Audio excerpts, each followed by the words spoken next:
আসসালামু আলাইকুম প্রিয় শিক্ষার্থী বন্ধুরা, সবাইকে ওয়েলকাম জানাচ্ছি আজকের অনলাইন ক্লাসে। আজকে আমরা ল্যাব ওয়ার্ক 10 যেটা নিয়ে আলোচনা করব পাইথন প্রোগ্রামিং থেকে। তো দেখো, আমি তোমাদের বইয়ের সাথে আগে একটু কানেক্ট করে দিই।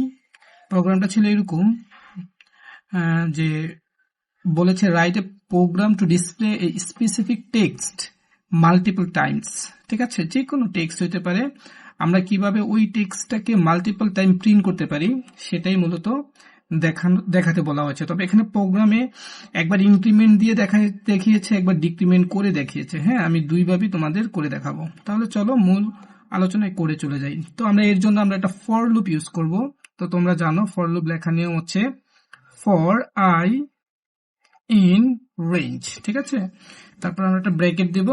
প্রথমে আমি যে ভ্যালুটা লিখবো এটা হচ্ছে স্টার্টিং পয়েন্ট। ঠিক আছে, তো আমি একটা টেক্সটকে প্রিন্ট করতে চাই, মনে করো 6 টাইম অথবা 5 টাইমস, এটা ডিপেন্ড করবে প্রোগ্রাম মানে আমার আউটপুট কি প্রয়োজন সেটার উপরে। তো প্রথমে আই ইন রেঞ্জ লেখার পরে এখানে যে ভ্যালুটা ব্র্যাকেট দিয়ে লিখবো এটা হচ্ছে স্টার্টিং পয়েন্ট। আর আমি এখানে কতবার প্রিন্ট করতে চাই, মনে করো আমি 5 টাইমস এটাকে প্রিন্ট করতে চাই, তাহলে 1 থেকে 5 একটা রেঞ্জ আমি তৈরি করব। সেটার জন্য মনে রাখতে হবে যে ফর লুপে আমরা এখানে যদি 5 বার প্রিন্ট করতে চাই তাহলে 6 নিব। কারণ হচ্ছে লাস্টে যে ভ্যালুটা নিব ওই ভ্যালুটা থেকে 1 মাইনাস হবে, n-1, মানে লাস্টে যদি আমি 7 নেই, 7-1 তার মানে 6 পর্যন্ত প্রিন্ট হবে। 6 নিলে এটা 5 পর্যন্ত প্রিন্ট হবে, যেহেতু 5 বার আমরা প্রিন্ট করব। আর তারপরে আমি যেটা দিব এখানে সেটা হচ্ছে ইনক্রিমেন্ট। মনে রাখবা, যদি আমি ইনক্রিমেন্ট 1 দিই, এটা 1 করে ইনক্রিমেন্ট হবে, দ্যাট মিনস 1 করে বাড়বে। 1 সাথে 1 যোগ হয়ে 2 হবে, 2 এর সাথে 1 যোগ হয়ে 3 হবে, এরকম হবে।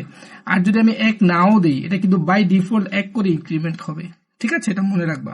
তো আমি প্রথমে 1 ধরেই নিলাম, নিয়ে আমি এটাকে তোমাদের প্রোগ্রামটা শুরু করলাম। এবার হচ্ছে আমি একটা প্রোগ্রাম, এই ফর লুপের শেষে একটা কোলন দিতে হয়। হ্যাঁ, তারপরে আমরা এখানে প্রিন্ট করে দিব, প্রিন্ট। তো আমি কাকে প্রিন্ট করে দিব, যে কোনো টেক্সট। মাল্টিপল টাইম একটা টেক্সটকে বলেছে না, তো আমি মনে করি এখানটা টেক্সট বইয়ের মধ্যে যে আইসিটি নিয়েছে, আমি এখানে আইসিটির টেক্সটটাকেই নিচ্ছি। ঠিক আছে, এইবার আমাদের মোটামুটি কাজ শেষ। এবার আমরা যদি প্রিন্ট করি তাহলে আমাদের দেখো আউটপুটটা কিরকম চলে আসে। ওকে, তাহলে আমরা রানে চলে যাব। রাইট, দেখো আমার প্রিন্টটা কতবার হয়েছে, আইসিটি লেখাটা 2, 4, 5 বার হয়েছে। রাইট, তো এখন কথা হচ্ছে এই লেখাটা আমরা যদি, এটা হচ্ছে যে ভার্টিক্যাল, আমরা যদি লেখাটাকে একটু হরাইজন্টাল দেখতে চাই সেটাও করা যাবে। তো সেটার জন্য আমরা এখানে একটা কমা দিব, কমা দিয়ে লিখবো ইন্ট ইকুয়াল দুটা কোটেশন দিয়ে, তাহলে আমাদের দুটা কোটেশন দিলে এখানে কিন্তু আউটপুটটা দেখো এখন কিরকম ভাবে আসে। হ্যাঁ, দেখেছো পাশাপাশি আছে 1, 2, 3, 4, 5, লেখাটা 5 টাইমস কিন্তু প্রিন্ট হয়েছে। দেখো আমি আরেকবার তোমার আরেকটা ভ্যালু চেঞ্জ করে দেখাই। ধরো এখানে আমি দিলাম 7। ঠিক আছে, তাহলে এখানে যদি আমি 7 দেই তাহলে দেখো কি কয়বার আইসিটি লেখাটা প্রিন্ট হয়। হ্যাঁ দেখো 1, 2, 3, 4, 5, 6, তার মানে খেয়াল করেছো যে এখানে যাই দিব তার চেয়ে 1 কম করে হচ্ছে। ঠিক আছে, আচ্ছা এবার বইয়ের আমি অল্টারনেটিভে আরেকটা জিনিস তোমাদের একটু দেখানোর চেষ্টা করি, তাহলে বুঝতে সহজ হবে। এখানে তারা একটা ইনক্রিমেন্ট দিয়ে, যেমন আমি যেটা করলাম সেটা ইনক্রিমেন্ট দিয়ে করেছে, এখন পরের একটা মেথডে এটাকে ডিক্রিমেন্ট দিয়ে করতে বলেছে। তো ডিক্রিমেন্ট দিয়ে যখন আমরা করব তখন মানটা এক এক করে কমবে। ঠিক আছে, তো আমরা যদি ডিক্রিমেন্ট দেই তাহলে আমাদের স্টার্টিং পয়েন্ট, দেখো আমি যদি ডিক্রিমেন্ট করতে চাই তার মানে এখানে যদি -1 দিই, লজিকটা দেখো 1 করে মাইনাস হবে, তো 1 এর শুরু, তারপরে 1 মাইনাস হলে 0 চলে যায় না। তার মানে আমরা যখনই ডিক্রিমেন্ট করতে যাব তখন প্রথমে আমরা বড় ভ্যালুটা নিব। ঠিক আছে, তার মানে প্রথমে 7, আমি একই যদি আউটপুট মনে করি এখানে প্রথম 7 না নিয়ে এখানে আমি প্রথমে 6 নিলাম। ঠিক আছে, তারপরে কমা দিয়ে এটা কত পর্যন্ত আসবে, তো আমি মনে করি এটাকে এখানে দিয়ে দিলাম যে এটা 1 পর্যন্ত।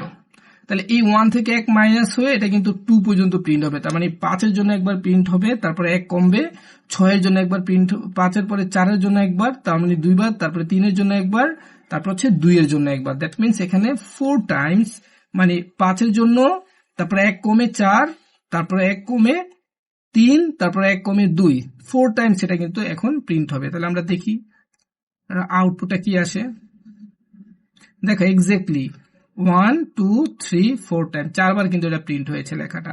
ব্যাপারটাকে বুঝেছো, এখানে বইয়ের মধ্যে একটু লেখাটার লুপটা মানে একটু গোছানো হয় নাই, বইয়ের মধ্যে একটু ইরর আছে এখানে, মানে এখানে 6টাকে আগে দিতে হবে, 1টাকে পরে দিতে হবে। এই যে এখানে 6টাকে আগে দিলে হবে, 1টাকে পরে দিলে কিন্তু প্রোগ্রামটা অ্যাবসলিউট হবে। এখানে একটু প্রোগ্রামটার আউট মানে লুপের মধ্যে একটু আছে, ইরর আছে।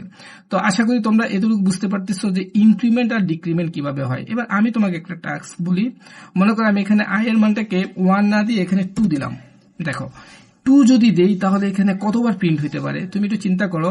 তো 5 থেকে শুরু হবে, 5-এর জন্য একবার প্রিন্ট হবে, হ্যাঁ। তারপরে এটা কি হবে, আবার প্রিন্ট হয়ে এটা আবার এখানে 2 কমে যাবে, তারপরে 3-এর জন্য একবার প্রিন্ট হবে 2বার, তারপরে আবার 2 কমে গেলে 1, তার মানে 1 তো আর এখানে 1 আছে, তার মানে 1 তো হবে না, কারণ এখানে 2 পর্যন্ত যাবে, তার মানে এখানে কিন্তু 2 টাইমস প্রিন্ট হবে। দেখো আমি একটু প্রিন্ট করে দেখাই, হ্যাঁ দেখো আইসিটির লেখাটা কিন্তু 2 টাইমস প্রিন্ট হয়েছে। আশা করি তোমরা ব্যাখ্যাটা বুঝতে পেরেছো। তারপরে যদি এই রিলেভেন্ট কোনো প্রবলেম থাকে কমেন্ট বক্সে জানাবে। আজকে এখানে শেষ করছি, আল্লাহ হাফেজ।